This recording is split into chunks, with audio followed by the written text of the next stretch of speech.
하나님 말씀은 누가복음 5장 17절부터 26절까지 말씀입니다. 오늘은 병자를 치유하신 예수님, 이런 제목입니다. 주여 치유하게 하소서 하는 이것은 올해 우리 총회 주제이기도 하고 우리 교회 표이기도 합니다. 이 치유라는 말은 교회에서 주로 많이 사용하고 밖에서는 잘 듣기가 어려운 말이에요. 왜냐하면 치유는 예수님만이 하실 수 있기 때문이죠. 치료와 치유의 차이점이 무엇일까 생각해 보셨습니까? 치료는 병을 고치는 행위를 말합니다. 그런데 치유는 병의 원인을 풀어줌으로써 스스로 병이 낫게 하는 것입니다. 그래서 치료는 의술이나 약을 통해서 병을 고치는 데 초점이 있고, 치유는 병의 원인을 풀어주는 데 초점이 있어요. 그래서 우리가 마음의 상처나 정신적 충격에 의해서 생긴 병은 치유를 받아야 합니다. 치료를 가지고 되질 않고 치유를 받아야 되는 거예요. 오늘 본문에 보면 한 중풍병자를 예수님이 치유하신 이야기가 나옵니다. 어떻게 해서 중풍병자가 자기의 병을 치유받게 되었을까 하는 것입니다. 세 가지로 말씀드리는데, 첫째는 예수님께 협력하여 나아가는 믿음이 있었습니다. 예수님께 나아가는 믿음이 없었으면 결코 그는 치유받지 못했을 것입니다. 한 중풍병자를 네 사람이 협력해서 침상에 메고 예수님 앞에 데려왔습니다. 중풍병자는 자기 스스로 예수님께 나올 수가 없었기에 네 사람이 그를 메고 예수님이 있는 곳으로 데려온 것입니다. 병자와 이들의 관계는 우리가 알 수가 없습니다. 성경 어디에도 그 관계를 설명하는 곳이 없습니다. 이웃 사람인지, 친한 친척들인지, 자녀들인지, 친구들인지, 어떤 관계인지는 알 수 없지만 그가 치유받을 수 있었던 것은 병자가 예수님 앞에 나왔다는 것이죠. 병자는 자신이 아무리 예수님께 나오고 싶어도 도와주는 자가 없으면 나올 수가 없었고, 또 도와주는 자가 있어도 병자 본인이 예수님께 나아가려는 믿음이 없었다면 예수님은 그를 치유해 주시지 않았을 것입니다. 그런데 이 네 사람과 또 이 병자 모두가 한 마음이 돼서 같은 믿음을 가지고 예수님 앞에 나아갔을 때 예수님께서 그들의 믿음을 보시고 고쳐주셨습니다. 20절 말씀에 보면 예수께서 그들의 믿음을 보시고 이렇게 기록되어 있어요. 그들의 믿음을 보시고, 병자의 믿음만이 아닙니다. 메고 온 네 사람의 믿음만이 아니고 병자와 그 네 사람 모두의 그 믿음을 보시고 이렇게 기록되어 있습니다. 예수님 보신 이들의 믿음은 정말 대단했습니다. 그냥 병자를 예수님께 메고 온 그것이 전부가 아닙니다. 와서 보니까 예수님이 계신 곳에는 먼저 온 사람들로 꽉 차 있었습니다. 발 하나 들여놓을 틈이 없었습니다. 그러니 실컷 메고 왔는데 예수님 앞에까지 데려가는 것은 불가능한 일이었어요. 그렇지만 이들은 거기에서 물러서지 않고 지붕 위로 올라가서 기와를 벗겨내고 지붕 위에 구멍을 뚫고, 그래서 침상채 그를 달아내려서 예수님 앞에 다다르게 한 것입니다. 이들은 이런 난관을 믿음으로 극복하고 예수님 앞에까지 끝까지 데려가겠다고 하는 그 믿음이 있었기에 예수님은 그것을 보시고 그를 치유해 주신 것입니다. 18절부터 20절까지의 말씀 같이 한번 읽어보시죠. 시작. 한 중풍병자를 사람들이 침상에 메고 와서 예수 앞에 들여놓고자 하였으나 무리 때문에 메고 들어갈 길을 얻지 못한지라. 지붕에 올라가 기와를 벗기고 병자를 침상째 무리 가운데로 예수 앞에 달아내리니 예수께서 그들의 믿음을 보시고 그랬어요. 네.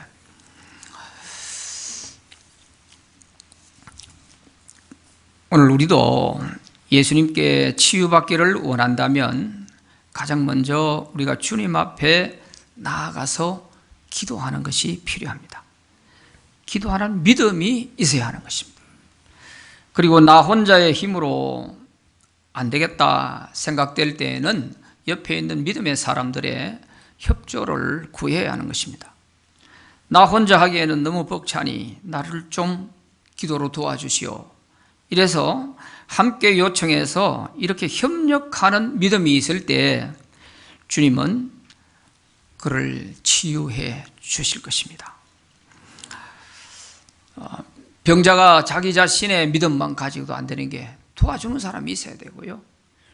또 주위에 있는 사람들이 안타까워서 그를 어떻게 하든지 예수님께 데려가려고 해도 병자 자기 자신의 믿음이 없으면 또 안 돼요. 야, 내가 이 중풍병은 불치의 병인데 거기 간다고 되냐? 괜히 불편한 나를 들고 가다가 오히려 더 명대로 못 살게 하는 거 아니냐? 아이고, 막 부질없는 짓 하지 마라. 이렇게 그들의 모든 그 권유도 뿌리치고 안 된다고 이렇게 포기할 수도 있죠. 믿음이 없으면 그렇게 되죠. 그리고 병자의 믿음은 있다 할지라도 주변에 도와주는 사람이 야, 네가 그거 간다고 되냐? 쓸데없는 생각하지 마라. 그리고 또 안 도와주면 또 안 되는 거죠. 그러나 오늘 여기에 그들의 믿음을 보신 이들의 믿음은 데려가려고 하는 사람이나 병자 자기 자신이나 이렇게 어떤 난관이 있어도 그것도 아랑곳하지 않고 극복하면서 어떻게 해서든지 내가 예수님 앞에까지 가야겠다 하는 이런 믿음 아니었습니까? 그래서 오늘 우리도 정말 내가 불편한 몸이지만 어떻게 해서라도 예수님 앞에 나아가겠다, 나아가서 내가 엎드려 기도하겠다 하는 이런 믿음이 있을 때 그 사람에게 치유의 기적은 있게 될 줄 믿습니다. 마태복음 18장 19절 말씀에 보면 같이 한번 읽어봅니다. 시작. 진실로 다시 너희에게 이르노니 너희 중 두 사람이 땅에서 합심하여 무엇이든지 구하면 하늘에 계신 내 아버지께서 그들을 위하여 이루게 하시리라. 아멘. 합심해서 하는 그 기도의 힘이 얼마나 큰가 하는 것을 알 수 있죠. 우리는 인간인지라 연약해요. 믿음이 좋을 때도 있지만 믿음이 또 떨어질 때도 있습니다. 이렇게 내 믿음이 약해졌을 때는 내 옆에 있는 사람이 나를 잡아 일으켜주고 또 옆에 사람이 쓰러지면 내가 또 잡아 일으켜주고 이렇게 해야만 우리가 서로 한 공동체가 돼서 우리 믿음을 지켜갈 수 있는 거예요. 그래서 교회 공동체가 필요한 것입니다.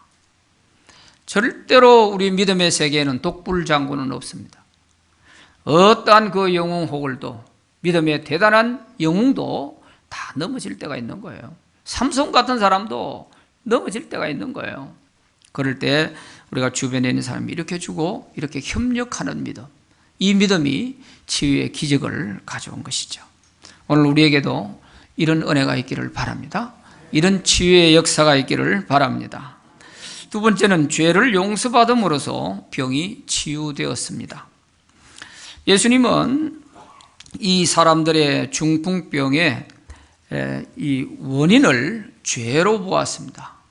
이 중풍병자의 그 병의 가장 깊은 뿌리가 뭐냐? 그것은 바로 죄였다 하는 것을 아시고 그 죄를 예수님이 용서해 주시고 싹 치워 주시니까 이 사람이 스스로 몸이 회복되어 버린 것입니다. 예수님은 치료 행위를 하지 않으셨어요. 약을 바르거나 만져주거나 절대로 치료 행위를 하지 않으셨어요. 그냥 네 죄 사함을 받았느니라 하는 말 한마디에 그 죄가 싹 제거되어 버리니까 그 몸이 스스로 회복이 된 거예요. 이걸 치유라고 하는 것입니다. 그래서 오늘 본문에는 예수님께서 네 병이 나으라든지 이리 오너라 내가 만져줄게라든지 그런 게 없어요.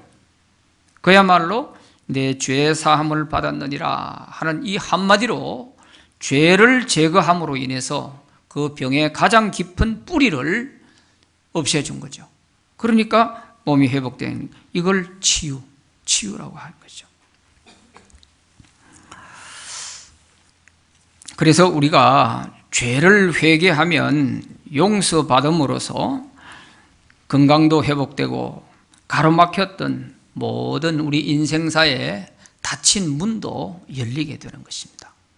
꼭 육신의 병만이 아니에요.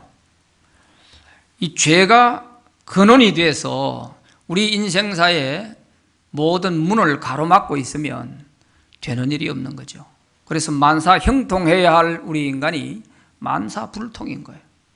그래서 모든 범사의 일들이 꼬이기 시작하고 이렇게 되면 신경을 쓰게 되고 그러니까 사람이 병이 날 수밖에 없는 것이죠. 그래서 우리가 죄를 주님께 용서받는다고 하는 이것이 예수 믿고 제일 큰 복이요 은혜인 줄로 믿습니다. 왜냐하면 죄 문제는 어느 누구에게 가서도 해결할 수가 없어요. 어느 사람에게 가서도 이 죄 문제를 해결할 수가 없어요. 우리가 사람끼리 뭐 잘못한 게 있어가지고 가가지고 미안하다고 사과하고 용서를 구하잖아요. 그 용서 받았다고 내가 하나님 앞에 있는 죄가 없어지는 게 아니라는 말이에요. 죄는 무조건 하나님 앞에 사람에 대한 죄든지 뭐 세상에 대한 죄든지 어떤 죄든지 그것이 다 하나님 앞에 가로막는 장애물이 되는 거예요. 그래서 죄는 주님께 나아가서 주님으로부터 용서받아야 모든 닫힌 문이 열리게 되는 거죠. 대구의 큰 교회에서 목회를 하는 한 목사님의 간증을 들었습니다. 그가 미국 유학 시절에 자기를 도와주겠다던 사람들이 많이 있었고 또 기도 많이 해서 응답받고 갔었는데 한 석 달이 지나는 동안에 아무도 도와주는 사람이 없는 거예요. 가져간 돈이 이제는 400만 원이 남아있어요. 이건 뭐 한 2달 체류비밖에 안 되는 거예요. 그래서 마음이 아주 답답해져서 그래서 하나님께 온갖 방법으로 기도를 다 해봤다는 거예요. 금식 기도도 하고 뭐 별의별 기도를 다 해봤대요. 그런데도 아무 응답이 없어요. 그래서 자기 같이 그 유학 온 그 사람들에게 물어봤더니 그 중에 순복음교회 교인 한 사람이 기도는 그래 하면 안 된다고. 그럼 어떤 좋은 방법이 있냐 했더니 우리 순복음교회에서는 바라봄의 기도라는 게 있다는 거예요. 그게 어떻게 하는 것인데 네가 바라는 것을 쳐다보고 그렇게 기도하면 된다는 거예요. 그래서 자기가 남아있는 400달러를 동서남북으로 벽에 붙여놓고 그래가 막 쳐다보고 기도를 했대요. 그런데도 아무 소식이 없어요. 그래서 다시 그 사람에게 물어 내가 아무리 해도 안 된다. 그랬더니 그렇게 보기만 있어가 안 되고 온다 이렇게 소리를 질러야 된다는 거예요. 그래서 또 기도를 하면서 온다 소리를 지르니까 나중에 돈이 안 오고 고지서만 많이 날라왔더래요. 발버둥을 쳐도 안 되더라는 기도가 아무리 해도. 이렇게 답답해 있을 때 자기 같이 공부하는 유학생들이 두 사람이 찾아와서 우리 바로 이 교회 앞에 우리 이 숙소 앞에 교회에서 부흥회를 하는데 한번 가보자. 이번에 오는 그 강사가 베니 힌이라고 하는 목사님이란다. 그 사람은 그 당시에 지금도 그렇고요. 그 미국 사회에서 이 병자들을 고치는 이런 데 1인자였어요. 그 사람은 그냥 자기 양복 웃도를 벗어가지고 한 바퀴 휘두르면요. 막 귀신 들린 사람이 떠나가고 막 사람들이 쓰러지고 막 이런 그런 능력적인 그런 부분들이 막 나타나고 그래요. 그러다 보니까 이단 시비에도 많이 휩쓸리기도 하고 그랬던 사람이에요. 우리 한국에도 금당교회 와서도 집회를 하고 뭐 몇몇 교회에서 집회도 했어요. 그래서 이 강사 목사님이 와서 한다니까 이제 신학 공부를 하고 있는 목사님들이 되다 보니까 그 사람이 진짜인지 가짜인지 우리가 직접 가서 한번 보자 이렇게 하고 간 거예요. 가보니까 2만 명이 넘는 사람들이 모인 거예요. 깜짝 놀란 거죠. 그래서 이제 딱 이게 진짜인지 가짜인지 이걸 이제 주시하는 그런 시선으로 바라보고 있었는데 그 베니힌 목사님이 나오더만은 한참 동안 기도를 하고 첫 마디가 이런 말을 하는 거예요. 오늘 이 가운데 계신 여러분 중에 누군지는 모르겠지만 그 사람 때문에 내가 설교를 바꾸게 됐습니다. 하나님이 설교를 바꾸라고 합니다. 이런 말을 하는 거예요. 자기는 원래 구원에 대한 설교를 하려고 했는데 하나님께서 오늘 설교를 바꾸라고 한다는 거예요. 그래서 오늘은 돈에 대한 설교를 하려고 합니다. 이런 얘기를 하니까 그때서야 이게 진짠가 가짠가 바라보고 있다가 이 목사님이 저거는 나를 위한 거야 이런 생각이 들더라는 거예요. 그래서 이제 귀를 기울이고 집중해서 들었던 겁니다. 그런데 자기가 설교 중에 이제 자기 간증을 하는데 자기 교인들이 한 7,000명 정도 됐을 때 교회가 좁아가지고 더 큰 교회를 지었다는 거예요. 교회가 한참 이제 공사가 진행 중인데 돈이 딱 떨어져가지고 이게 이제 공사가 중단이 되어 있는 거예요. 너무 답답해가 이래도 저래도 안 되고 이래서 그 베니힌 목사님, 자기 장인이 목사님인데 자기 장인에게 가가지고 이 어려운 사정들을 쭉 얘기를 했습니다. 그러니까 장인도 왜 그렇지 이러더니 식사를 하는 자리에서 그 자기 장인이 이 베니힌 목사님에게 자네 혹시 11조 하나? 이렇게 물었어요. 그러니까 갑자기 받는 질문이 돼가지고 머뭇거리면서 3타임 이랬어요. 가끔 한다, 하다 말다 한다 그런 뜻 아니에요. 그러니까 그 소리를 들었던 그 장인 목사님이 무릎을 치면서 그러면 그렇지. 네가 하나님께 11조를 하다 말다 하니까 하나님도 복을 주다 말다 하는 거 아니냐. 그 소리를 하는데 그게 마음에 팍 와 부딪히더라는 거예요. 그래서 이 목사님이 그 자리에서 이제 자기도 그 베니힌 목사님처럼 그렇게 했다는 거예요. 그 베니힌 목사님은 그 장인 얘기를 듣고 집에 돌아가가지고 자기가 이제까지 11조를 못한 부분을 종이를 내놓고 쫙 적어보니까 엄청난 금액이 되더라는 겁니다. 그래도 그게 마음에 워낙에 강하게 와닿아서 그거를 몇 달에 걸쳐서 할부로 다 드렸답니다. 이 얘기를 들었던 이 한국 목사님이 자기도 종이를 내가 그 자리에서 다 이렇게 적어보니까 적지 않더라는 거예요. 적어도 200만 원은 되겠더라는 거예요. 그래서 자기가 400만 원 갖고 있는 그 중에서 200만 원을 나도 드려야 되겠다. 다시 한국으로 돌아가는 한이 있더라도 하나님께 드릴 걸 드려야 되겠다. 이렇게 결심을 하고 이제 돌아왔어요. 밤 11시에 집에 숙소에 들어왔는데 들어와 보니까 전화기에 불이 깜빡깜빡해서 전화 온 것을 확인하려고 눌렀더니 녹음이 되어 있는 거예요. 목소리를 들어보니까 자기가 한국에서 있을 때 섬겼던 그 담임 목사님의 목소리였어요. 이 목사, 방금 우리 교회 선교부에서 결정을 했는데 바자회를 해가지고 100만 원이 수익금이 돼서 이걸 러시아에 선교사 도와주기로 했는데 그 선교부에서 모르는 사람 도와주지 말고 우리 교회에 있다가 가신 그런 사람을 도와줍시다. 이렇게 하다 보니까 자네에게 이제 이걸 보내게 됐네 하면서 100만 원을 보내겠다고 하더라는 거예요. 어찌 이런 일이 있을 수 있을까? 그 소리를 듣는 순간에 아주 눈물이 왈칵 쏟아졌다는 거예요. 방금 전에 자기가 뭐 했어요? 자기가 하나님께 회개하고 결단을 한 시간 아닙니까? 그 시간에 맞춰서 이 한국에서는 그 교회 선교부에서 결정이 바뀌진 거예요. 놀라운 거죠. 그래서 그 다음 이제 주일날 그 200만 원을 드리고 있는데 하나님이 그때부터 막혔던 뭔가 이런 이제 물질 후원들이 계속되게 된 것입니다.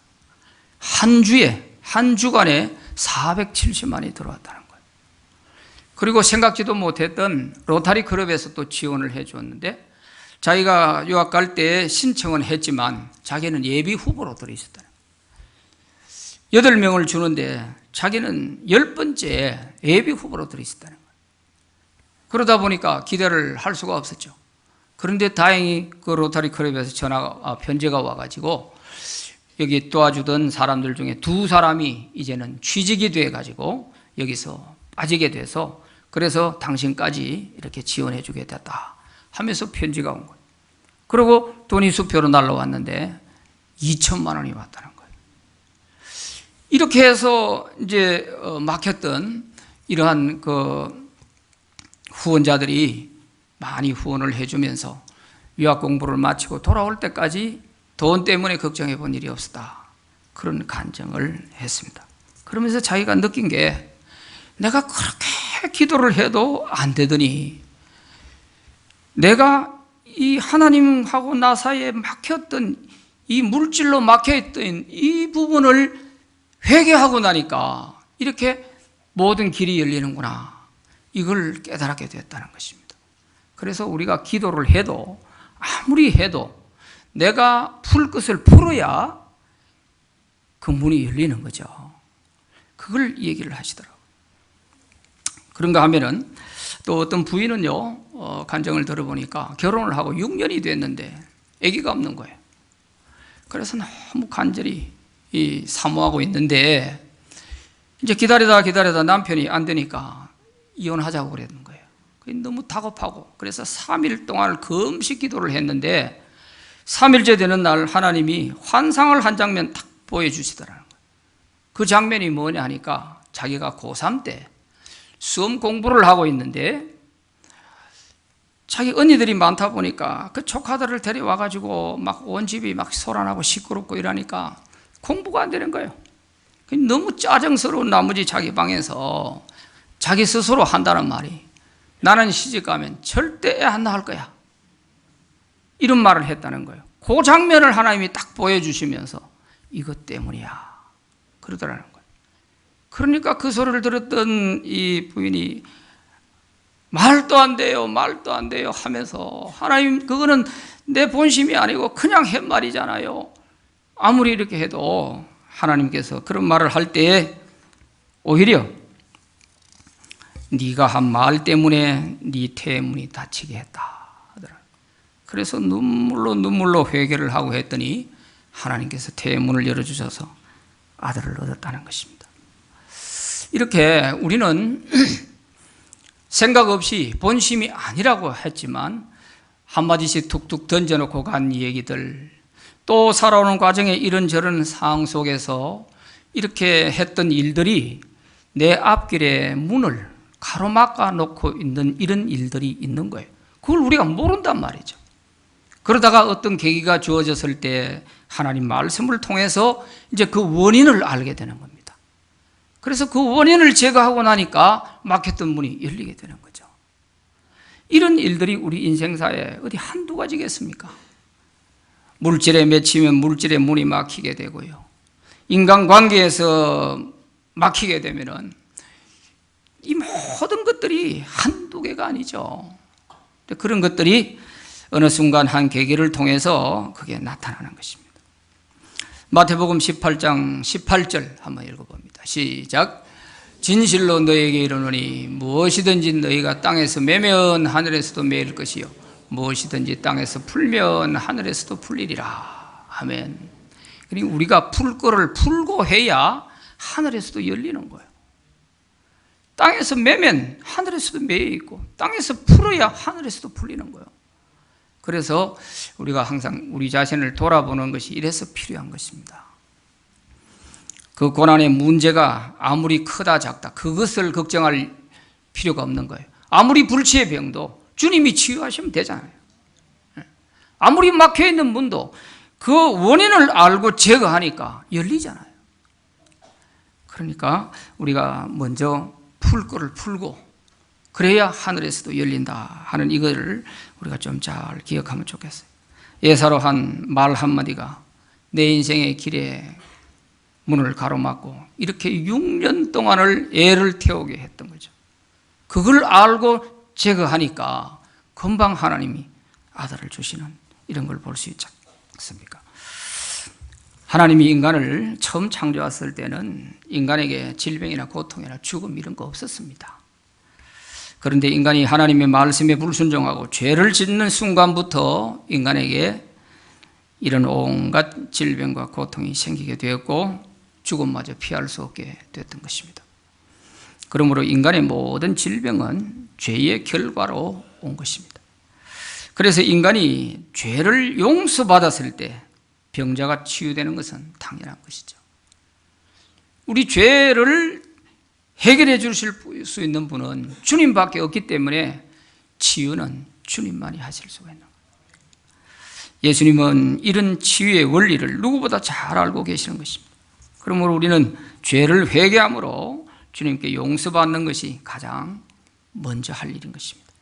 야고보서 5장 15절 16절 읽어봅니다. 시작. 믿음의 기도는 병든 자를 구원하리니 주께서 그를 일으키시리라. 혹시 죄를 범하였을지라도 사심을 받으리라. 그러므로 너희 죄를 서로 고백하며 병이 낫기를 위하여 서로 기도하라. 의인의 강구는 역사하는 힘이 큼이니라. 아멘. 분명히 기도하면 주님께서 병든 자를 구원해 주신다고 했어요. 일으켜 주신다고 했어요. 그러나 먼저 너희 죄를 서로 고백하며 병이 낫기를 위해 기도하라는 거예요. 기도하라. 믿습니다. 이게 힘있게 한다고 해가 되는 게 아니고 이 병의 원인이 뭔가 이거를 생각하는 이것이 문제를 풀어나가는데 가장 중요한 것이죠. 세 번째는 병자의 치유를 통한 예수님의 교훈입니다. 오늘 이 중풍병자의 병을 고쳐주시면서 예수님은 우리에게 주시는 교훈이 있습니다. 예수님이 내 죄 사함을 받았다 하시니까 서기관 바리새인들이 지가 뭐라고 사람의 죄를 용서한다는 것이냐, 죄를 용서하는 것은 하나님밖에 없는데 자기가 뭐라고 이거는 신성모독죄다 하면서 이렇게 빈정대고 속으로 예수님을 정죄했지 않습니까? 그러자 예수님께서 그들의 마음의 생각을 다 아시고서 이렇게 말씀하십니다.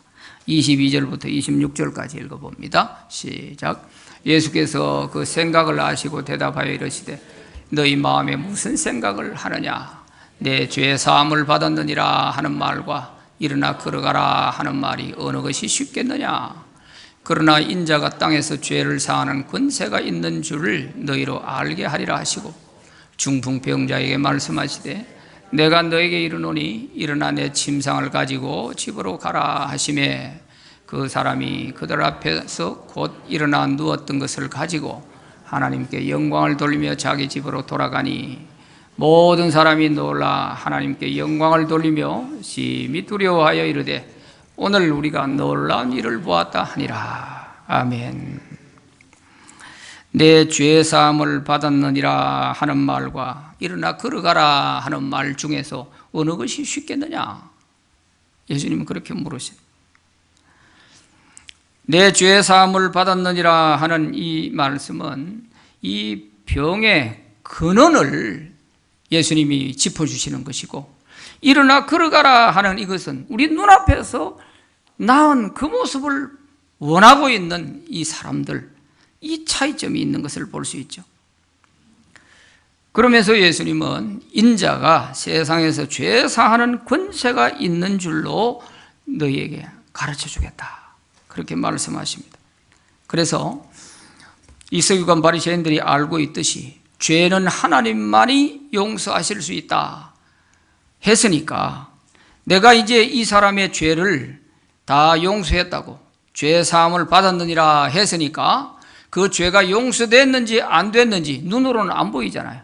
그래서 그것을 확인시켜 주시기 위해서 그 중풍병자에게 일어나 네 침상 들고 걸어가라, 이렇게 예수님께서 말씀하셨더니 그 자리에서 벌떡 일어나서 침상을 들고 걸어가시는 거예요. 이걸 보았던 거기에 있는 그 많은 사람들, 발 하나 들어놓을 틈이 없을 만큼 많이 모였던 그 사람들이 다 보았잖아요. 야, 예수님이 정말 우리 인간의 죄를 용서하실 수 있는 분이구나. 그렇다면 그 예수님이 바로 하나님 아니냐, 이거죠. 그래서 인자가 땅에서 죄 사하는 권세가 있는 줄 너희에게 가르쳐 주겠다 하는 이 말씀은 점잖하게 예수님께서 말씀하셔서 그렇지, 바로 직선적으로 얘기를 한다면 내가 하나님이다, 내가 성자 하나님이다, 이걸 예수님께서 말씀하시고 있는 거예요. 그래서 우리가 성경을 보면 예수님과 종교 지도자, 서기관, 바리새인들, 제사장들과 시비가 많이 있었지 않습니까? 이 시비가 무엇 때문에 일어난 시비냐? 원인은 간단해요. 예수님을 나사렛 목수의 아들 인간으로 보느냐, 하나님의 아들인 성자 하나님으로 보느냐, 이 문제인 거예요. 이걸 가지고 시비를 벌린 거예요. 예수님은 내가 하나님이다, 이걸 보여주시기 위해서 여러 가지 이적과 초월적인 이런 사건들을 통해서 보여주시고, 또 종교 지도자들은 그걸 받아들이질 못하고, 당신은 우리가 잘 알고 있는데 나사렛 목수의 아들 아니냐, 네 형제들을 내가 알고 네 부모들을 다 아는데, 이러면서 받아들이지 않는 이 관계에서 시비가 계속 일어나고 있는 거죠. 오늘 우리도 마찬가지입니다. 주님의 치유를 받을 수 있는 사람과 받지 못하는 사람의 차이가 어디 있을까요?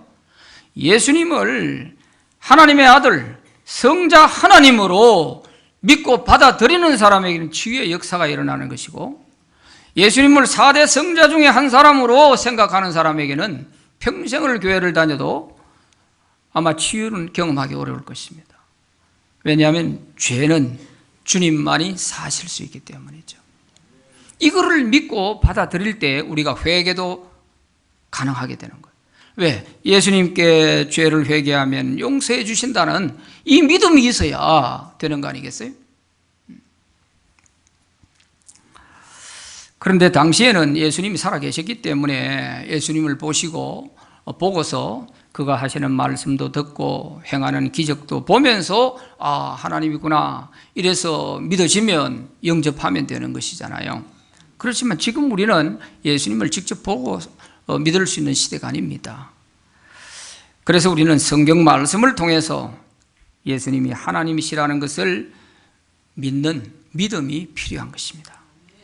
예수님이 세상에 오신 것은 죄에 빠진 인간이 온갖 고통 가운데서 신음하는 것을 보시고 하나님이 자기 아들 독생자 예수님을 보내주신 것이죠. 그래서 그 예수님이 오셔서 우리를 죄에서 구원해서 치유하시기 위해서 오신 것입니다.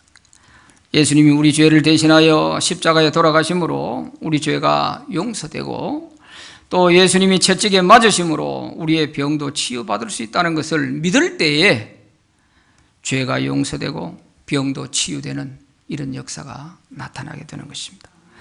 이사야서 53장 5절 말씀 같이 읽어봅니다. 시작. 그가 찔림은 우리의 허물 때문이요 그가 상함은 우리의 죄악 때문이라.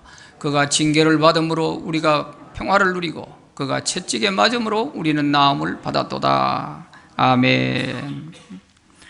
예수님이 우리 죄를 위해 십자가에 돌아가셨다는 이 사실이 믿어질 때에 우리 죄가 용서되는 거예요. 그가 채찍에 맞은 것은 왜 맞았을까? 죄도 흠도 없는 그분이 우리로 하여금 모든 질고에서, 이 고통에서 건져주시기 위해서 그가 대신 맞으셨구나.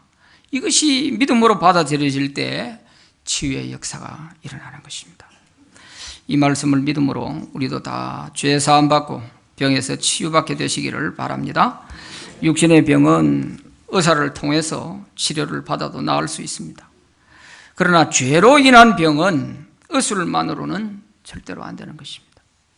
죄를 회개해서 용서받을 때에 병의 근본적인 원인이 사라지게 됨으로써 치유가 되는 것이죠.